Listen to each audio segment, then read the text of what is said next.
संपत्ति के बंटवारे को लेकर हमेशा डिस्प्यूट रहता ही है, चाहे वो एंसेस्ट्रल प्रॉपर्टी है या फिर वो सेल्फ एक्वायर प्रॉपर्टी है, यानी कि चाहे वो पैतृक संपत्ति है या फिर वो समय अर्जित संपत्ति है, और सबको ये लगता है कि इस संपत्ति में मेरा अधिकार है। तो आज की वीडियो में हम सिंपल लैंग्वेज में डिटेल में जानेंगे कि संपत्ति में किसका अधिकार होता है और जो संपत्ति का बंटवारा किस तरीके से होता है और आज की डेट में इस पर क्या कानून है। सो फ्रेंड्स, मैं हूं एडवोकेट मोहित और आप देख रहे हैं हमारा चैनल लीगल अटैक। अगर आपने ये चैनल अभी तक सब्सक्राइब नहीं किया तो चैनल को सब्सक्राइब कर लीजिए, क्योंकि लॉ से रिलेटेड बहुत ही बढ़िया कंटेंट इस चैनल पे आने वाला है। सो फ्रेंड्स, बिना किसी देरी के चलिए वीडियो शुरू करते हैं।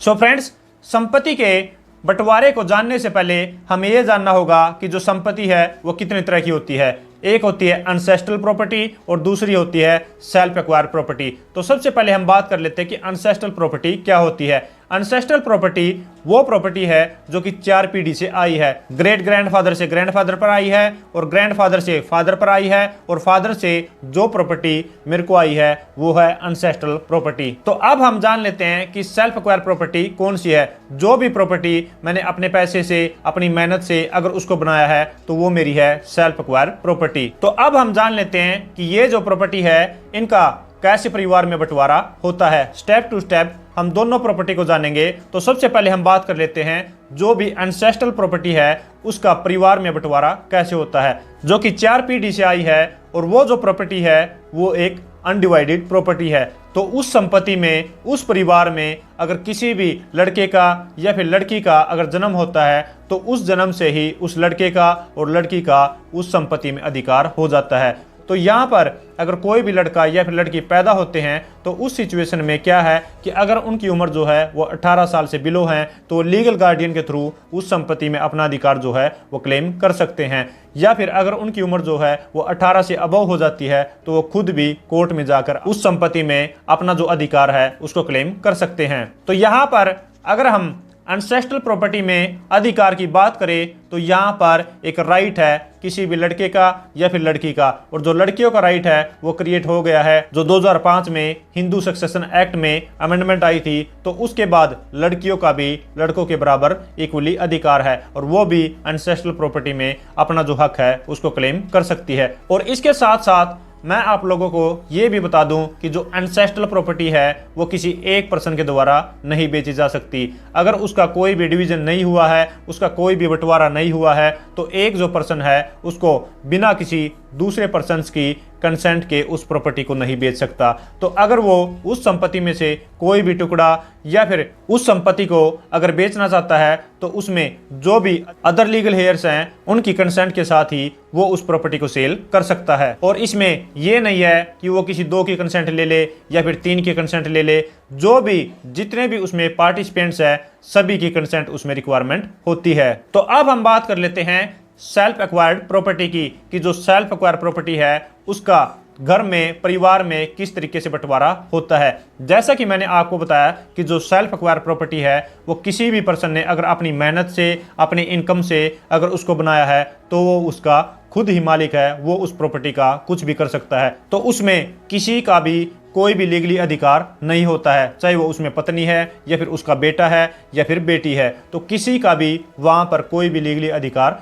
नहीं होता है। इसको हम एक एग्जाम्पल के थ्रू समझ लेते हैं कि अगर मान लीजिए एक पर्सन है ए, अगर उसके 4 लीगल हेयर हैं, एक उसकी वाइफ है जेड और 2 उसके लड़के हैं बी और सी और एक उसकी लड़की है डी। तो जो ए है वो सारी की सारी जो उसकी सेल्फ एक्वायर प्रॉपर्टी है वो बी को भी दे सकता है, या फिर सारी जो है वो सी को भी दे सकता है, या फिर डी को भी दे सकता है, या फिर जेड को भी दे सकता है। वो उसकी खुद की मर्जी है, क्योंकि उस प्रॉपर्टी को उसने अपने पैसे से, अपनी मेहनत से बनाया है। तो उसको वो किसी को भी डोनेट कर सकता है या फिर ट्रांसफर कर सकता है या फिर गिफ्ट कर सकता है। और उसमें जो भी दूसरे लीगल हेयर्स हैं वो कोई भी ऑब्जेक्शन या फिर कोई भी डिस्प्यूट खड़ा नहीं कर सकते। और अगर बात करें ट्रांसफर की तो वो किस तरीके से उस प्रॉपर्टी को ट्रांसफर कर सकता है, तो वो किसी भी लीगल हेयर को या तो गिफ्ट के थ्रू या फिर ट्रांसफर के थ्रू या फिर विल के थ्रू उस प्रॉपर्टी को ट्रांसफर कर सकता है। लेकिन अगर उस पर्सन की जो डेथ हो जाती है और उसने ना ही कोई विल बनाई है, ना ही कोई ट्रांसफर डीड बनाई है, उसने किसी भी तरीके से कोई भी डॉक्यूमेंट जो है वो तैयार नहीं किया है,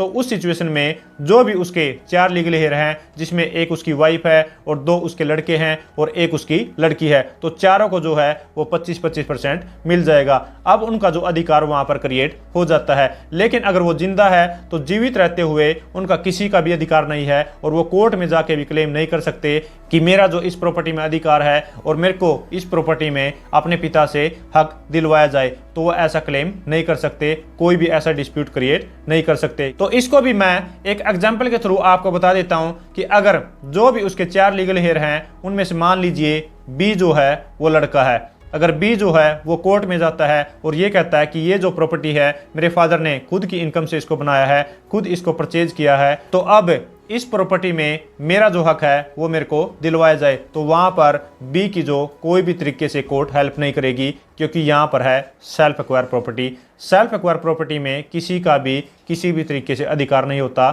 जब तक वो पर्सन जीवित है, क्योंकि इस पे काफ़ी सारी ऑनरेबल हाई कोर्ट्स की, ऑनरेबल सुप्रीम कोर्ट की जजमेंट आ चुकी हैं कि सेल्फ एक्वायर प्रॉपर्टी का वो पर्सन जो है एब्सोल्यूट मालिक है और वो उस प्रॉपर्टी को किसी भी तरीके से डिस्पोज कर सकता है। तो अब मैं आपको